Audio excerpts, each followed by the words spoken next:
Dan permasalahan ketiga tentunya yang sudah kita alami beberapa kali adalah Pemda tidak mengajukan formasi guru ASN yang sesuai dengan kebutuhan yang data dari pusat gitu. Dari jumlah murid, data dari Dapodik karena berbagai macam alasan.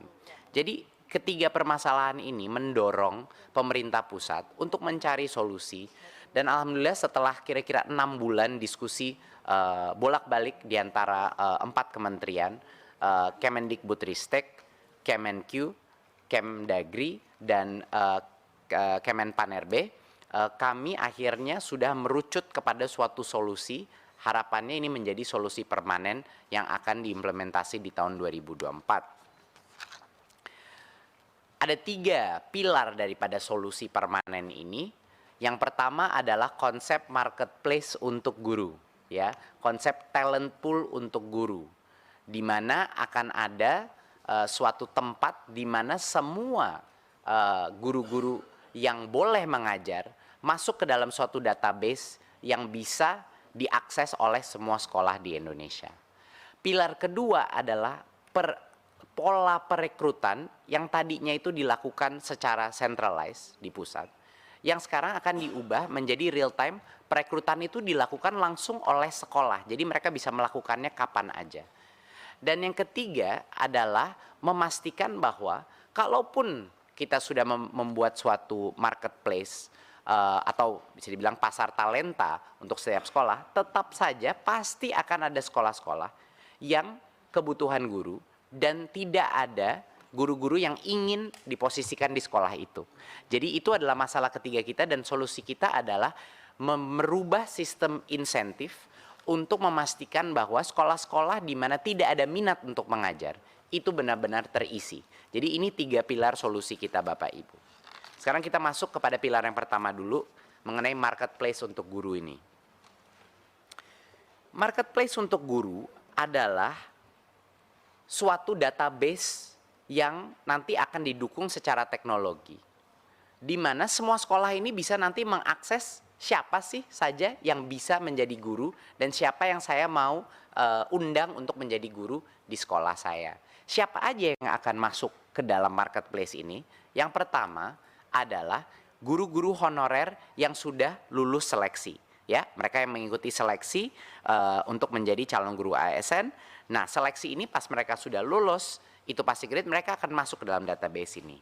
Yang kedua yang akan masuk marketplace ini, talenta pool talenta ini adalah lulusan PPG Prajabatan. Ini guru-guru baru yang sudah lulus PPG dan mereka akan juga masuk ke dalam marketplace terintegrasi ini, ya.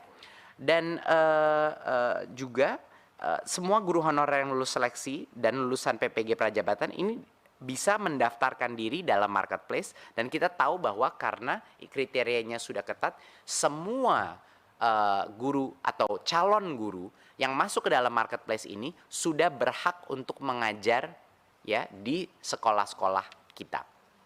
Nah, jadi calon guru ini lebih fleksibel untuk mendaftar dan memilih lokasi mengajar tanpa harus menunggu lagi proses perekrutan secara terpusat.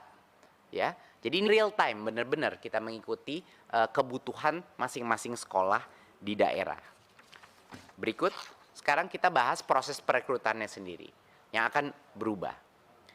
Yang pertama, langkah pertama adalah anggaran gaji dan tunjangan guru ASN yang sekarang itu ada di Pemda, ini dialihkan langsung ke sekolah. Jadi sama persis seperti anggaran dana BOS, kami akan mentransfer anggaran ini kepada sekolah langsung, rekening sekolah, dan itu hanya boleh digunakan untuk perekrutan guru yang ada di dalam talent pool tadi, yang ada di marketplace guru tadi. Jadi memang dikunci penggunaan dana itu hanya untuk yang memang benar-benar boleh menjadi guru. Dan yang kedua adalah sekolah sekarang bisa merekrut guru ASN kapan saja, tidak perlu menunggu siklus perekrutan. Kapan saja mereka bisa merekrut, menawarkan posisi mereka asal itu mengikuti formasi yang saat ini ditentukan oleh yang kedepannya tahun 2024 akan ditentukan oleh pemerintah pusat berdasarkan semua data dari Dapodik dan data source lainnya. Ya, tapi ini bersifat dinamis. Setiap tahun tergantung kalau jumlah siswa berubah, formasi akan berubah dan selainnya. Jadi ini perubahan yang cukup besar, seperti yang kami sudah bilang dalam beberapa raker sebelumnya. Kalau memang kita menyadari bahwa formasi dari daerah tidak akan mencukupi penutupi kebutuhan guru kita, formasi itu pun sekarang rencananya akan ditentukan oleh pusat berdasarkan data Dapodik, ya, dan data-data lain, ya. Step ketiga adalah langsung setelah semua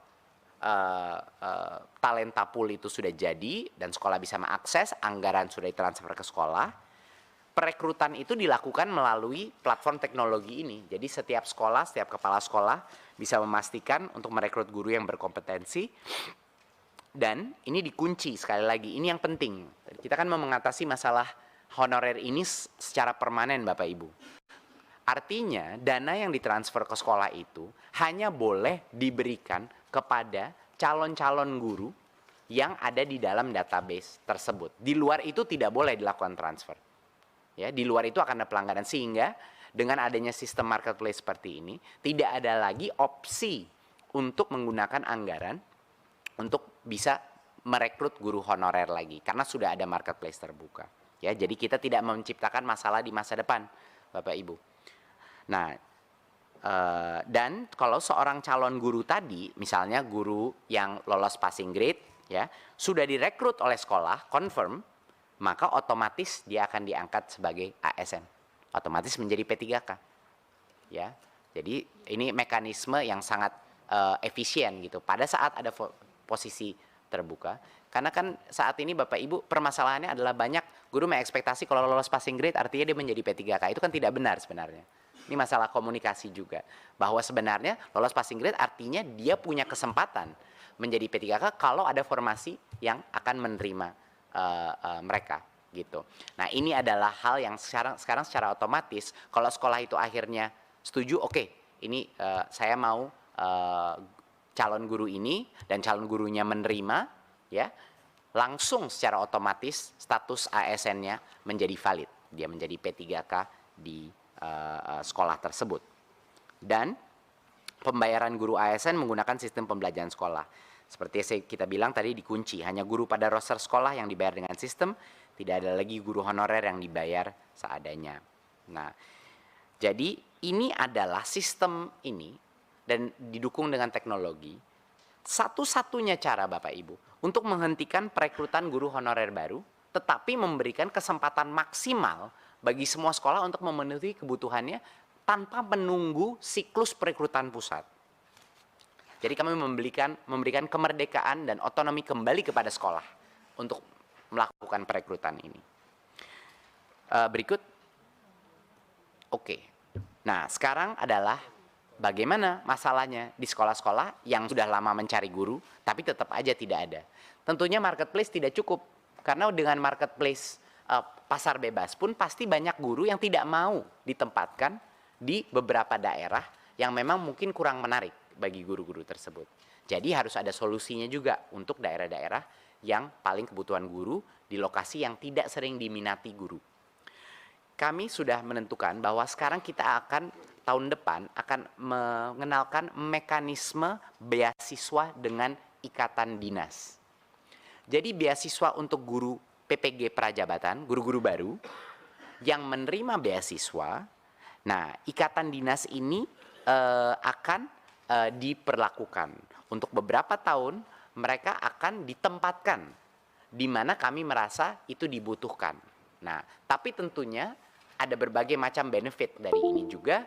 Kita akan memberikan insentif dalam karirnya dan lain-lain. Jadi kenaikan kepangkatan yang lebih cepat dan lain-lain. Jadi untuk guru-guru baru yang mau menerima beasiswa, tentunya yang tidak mau menerima beasiswa tidak masalah. Mereka punya kebebasan untuk menentukan sendiri mau daerah yang mana, mau formasi yang mana. Tetapi bagi yang menerima beasiswa dari pemerintah, dia selama beberapa tahun pertama karirnya kita tempatkan di lokasi yang benar-benar membutuhkan guru. Dan ini menurut kami Bapak Ibu kesempatan yang luar biasa juga untuk melatih jiwa sosial guru-guru kita dan juga melatih mereka pedagogi yang lebih baik lagi, karena melatih mengajar di dalam daerah yang tertinggal atau sekolah dengan tingkat literasi yang rendah itu luar biasa untuk pengalaman guru tersebut. Jadi ini adalah salah satu langkah pertama kita. ya, yang menerima beasiswa itu ditempatkan di tempat-tempat yang kurang diminati paling tidak 3 tahun. Saat ini kami kira-kira kisarannya 3 tahun kita tempatkan. Setelah itu bebas, dia boleh pindah mengikuti di dalam talent marketplace, membuka dirinya di berbagai macam posisi yang dia inginkan. Dan kami akan juga menyediakan insentif kenaikan pangkat lebih cepat bagi guru-guru yang memilih daerah-daerah atau sekolah-sekolah yang punya tingkat literasi yang rendah atau daerah yang tidak diminati gurunya. Halaman terakhir adalah tindak lanjutnya apa? Apa perubahan yang dibutuhkan untuk mencapai ini di tahun 2024? Yang terpenting adalah perubahan RPP manajemen ASN. Ini benar-benar langkah yang sedang dikerjakan lintas kementerian untuk melakukan perubahan ini. Bahwa agar formasi guru itu ditetapkan oleh pemerintah pusat, ya, itu langkah pertama di dalam RPP ini. Seleksi guru masuk ke marketplace tersebut, ya. Dan kabar gembira Bapak Ibu, kalau kita melakukan dengan mekanisme seperti ini, real time recruitment, artinya tes seleksi pun tidak harus dilakukan secara gelondongan, misalnya 2 kali setahun. Kita bisa mempunyai testing center di mana-mana yang di kapanpun guru-guru honorer atau guru lain yang ingin melalui tes ini bisa untuk lolos seleksi sehingga dia bisa masuk ke dalam talent marketplace-nya. Ya, jadi tidak ada sekat-sekat waktu dalam melakukan berbagai macam implementasi ini. Ya, seperti yang saya bilang tadi. Jadi ini RPP manajemen ASN ini yang sedang dikerjakan lintas kementerian. Dan yang kedua, perubahan terbesar yang harus dilakukan adalah DAU grant kepada yang spesifik untuk pembayaran guru P3K yang ditransfer langsung ke sekolah. Ini mekanisme sama persis seperti dana BOS, tapi yang ini dilakukan DAU. Kalau dana BOS DAK. Ini DAU yang ditransfer ke sekolah dan dipagu hanya untuk membayar gaji dan tunjangan guru yang terregistrasi di database tersebut. Guru lain tidak boleh diberikan gitu. Dan ini tentunya akan rekening terpisah dari dana BOS biar dari sisi pemantauan akan jauh lebih mudah. Dan tentunya ini semua akan didukung melalui teknologi, pembangunan sistem marketplace yang sedang dibangun dan dirancang sekarang, sedang didesain. Ya, saya rasa itu yang bisa saya sampaikan. Bagaimana mencapai ini butuh waktu sangat lama, 6-8 bulan kami memperdebatkan dan mencari solusi dengan berbagai kementerian, dan tidak mungkin akan bisa tercapai kalau tanpa dukungan 3 kementerian lainnya tadi. Jadi saya ingin mengucapkan apresiasi saya kepada 3 kementerian yang benar-benar mendukung dan berpikir terbuka bagaimana bisa menuntaskan permasalahan ini. Tanpa 3 kementerian itu tidak mungkin kita bisa mencapai kesepakatan ini untuk maju ke depan. Terima kasih. Sekian dari saya. Wassalamualaikum warahmatullahi wabarakatuh. Waalaikumsalam. Terima kasih kepada Saudara Mendikbudristek RI yang sudah memaparkan beberapa